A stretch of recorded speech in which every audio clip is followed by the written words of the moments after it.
I finished this bad boy, and it was 5 stars. 11/22/63 by Stephen King. Let's just talk about it. Speculative fiction, literary fiction, sci-fi, fantasy, whatever genre you want to call this, this is masterful American storytelling done by the best, and you feel like you're in good hands right from the start.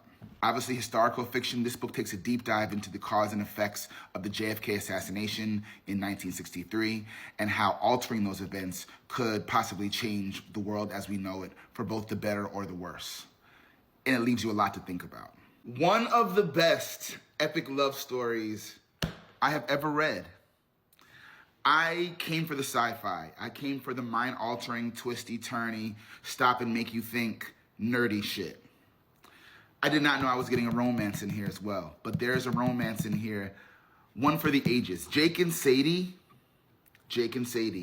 I'm pulling for you guys. I want you to win. I'm on your side.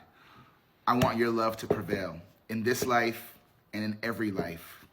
I'll never think of pound cake the same way ever again. That's for damn sure.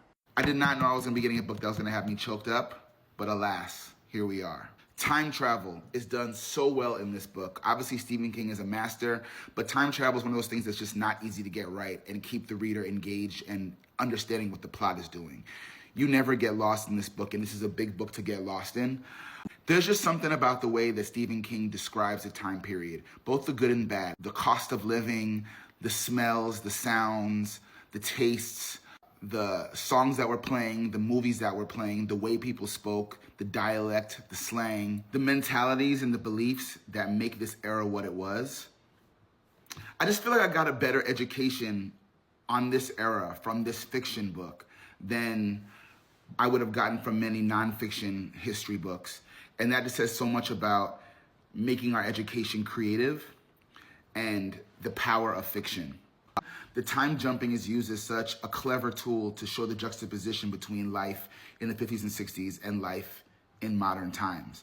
You get an idea of what racism was like, sexism was like, the differences in religious beliefs, family values and morals, political conflict.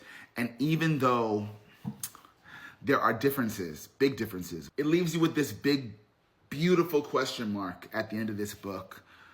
You're kind of wondering, were the good old days, whatever that means, were the good old days better? Are the times we're living in right now better? Is the future we're headed towards better? This is my first but not my last Stephen King book. I'm giving it 5 stars. And now my only question for you all is, what Stephen King book should I read next?